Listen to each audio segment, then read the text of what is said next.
ഏവർക്കും ഡോക്ടർ ടെക്കിലേക്ക് സ്വാഗതം. ഇന്ന് ഞാൻ നിങ്ങളുമായി ഷെയർ ചെയ്യാൻ പോകുന്നത് വിൻഡോസിനകത്ത് വരുന്ന ഒരു എറർ കോഡ് അത് എങ്ങനെ നമുക്ക് സോൾവ് ചെയ്യാം എന്നുള്ളതിനെ കുറിച്ചാണ്. അപ്പോൾ അതിനു മുമ്പായി കൊണ്ട് പറയാനുള്ള 1-2 കാര്യം. നമ്മുടെ യൂട്യൂബ് ചാനൽ SB മീഡിയ എന്ന ചാനലിൽ നമ്മളെല്ലാം ഓരോ കാറ്റഗറിയായി തിരിച്ചിട്ടുണ്ട്, ഓരോ പ്രോഗ്രാമുകൾ പോലെ നമ്മൾ തിരിച്ചിട്ടുണ്ട്. ഇപ്പോൾ നമ്മൾ കാണുന്നത് ഡോക്ടർ ടെക് എന്ന് പറയുന്ന പ്രോഗ്രാമാണ്.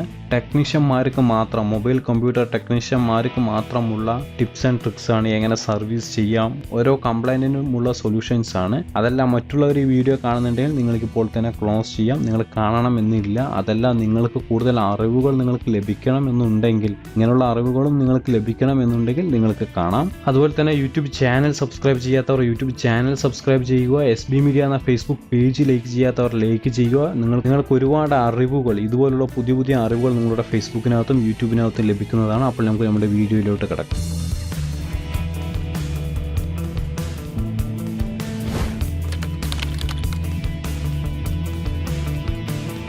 വിൻഡോസ് 7 ഇൻസ്റ്റാൾ ചെയ്യുന്ന സമയത്ത് നിങ്ങളുടെ ലാപ്ടോപ്പിനകത്ത് അല്ലെങ്കിൽ കമ്പ്യൂട്ടറിനകത്ത് വരുന്ന ഒരു എറർ കോഡാണ് നിങ്ങളിപ്പോൾ കണ്ടുകൊണ്ടിരിക്കുന്നത്. കൂടുതലും ലാപ്ടോപ്പിനകത്താണ് ഈ എറർ വരുന്നത്. A required CD DVD drive device drive is missing. If you have a drive, floppy disk, CD or DVD or USB flash drive, please insert it now എന്നുള്ളൊരു എറർ കോഡ് എഴുതി കാണിക്കും Windows 7 install ചെയ്യുന്ന സമയത്ത്. നമുക്കത് എങ്ങനെ solve ചെയ്യാം എന്നുള്ളതിനെ കുറിച്ചാണ് ഞാൻ ഈ വീഡിയോയിൽ പറയാൻ പോകുന്നത്.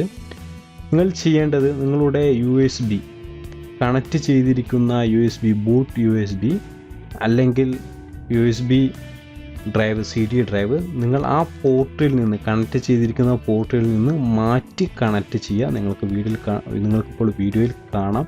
അപ്പോൾ ഞാൻ കണക്ട് ചെയ്തിരിക്കുന്നത് ബൂട്ടബിൾ USB ഡ്രൈവാണ്. ഞാനിപ്പോൾ ഇതിനെ റിമൂവ് ചെയ്ത് മറ്റേ അടുത്ത പോർട്ടിൽ, അല്ലെങ്കിൽ ആ പോർട്ടിൽ തന്നെ ഒന്നുകൂടി കണക്ട് ചെയ്യുക. അല്ലെങ്കിൽ നിങ്ങൾ റിമൂവ് ചെയ്തതിന് ശേഷം വേറെ ഏതെങ്കിലും പോർട്ടിൽ കണക്ട് ചെയ്യുന്നതായിരിക്കും ഏറ്റവും കൂടുതൽ ഉത്തമം.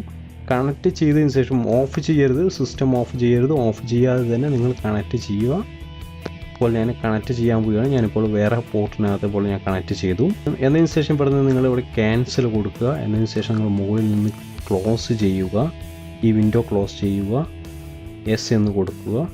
എന്നതിന് ശേഷം വീണ്ടും ഇപ്പോൾ ഇവിടെ നിന്ന് നിങ്ങൾ ഇൻസ്റ്റാൾ എന്നുള്ള ഓപ്ഷൻ ബട്ടൺ പ്രസ് ചെയ്യുക. നിങ്ങൾക്കിവിടെ കാണാം സെറ്റപ്പ് ഈസ് സ്റ്റാർട്ടിങ്. ഇപ്പോൾ നിങ്ങളുടെ ആ പ്രോബ്ലം ഓക്കെ ആയി. ഇനി ആ എറർ കോഡ് കാണിക്കുന്നതല്ല, നിങ്ങൾക്ക് ഇനി ഇവിടെ നിങ്ങൾ ഇൻസ്റ്റാൾ ചെയ്ത് പോകാം. നമ്മളിപ്പോൾ പറഞ്ഞത് സൊല്യൂഷൻ മാത്രമാണ്. ഇനി നിങ്ങൾക്ക് ഇതുമായി ബന്ധപ്പെട്ട് കൂടുതലായിട്ട് അറിയണമെങ്കിൽ, എന്തുകൊണ്ടാണ് ഈ പ്രോബ്ലം വന്നത് എന്നുള്ളതിനെ കുറിച്ചെല്ലാം കൂടുതലായിട്ട് അറിയണമെങ്കിൽ ഞാൻ ഈ വീഡിയോൻ്റെ താഴെ ഒരു ലിങ്ക് കൊടുത്തിട്ടുണ്ട്. ആ ലിങ്കിൽ കയറി കഴിഞ്ഞാൽ നിങ്ങൾക്ക് ഇതുമായി ബന്ധപ്പെട്ട് കൂടുതലായിട്ട് വായിക്കാൻ കഴിയുന്നതാണ്. Thank you for watching. നമുക്ക് മറ്റൊരു വീഡിയോയുമായി വീണ്ടും കാണാം.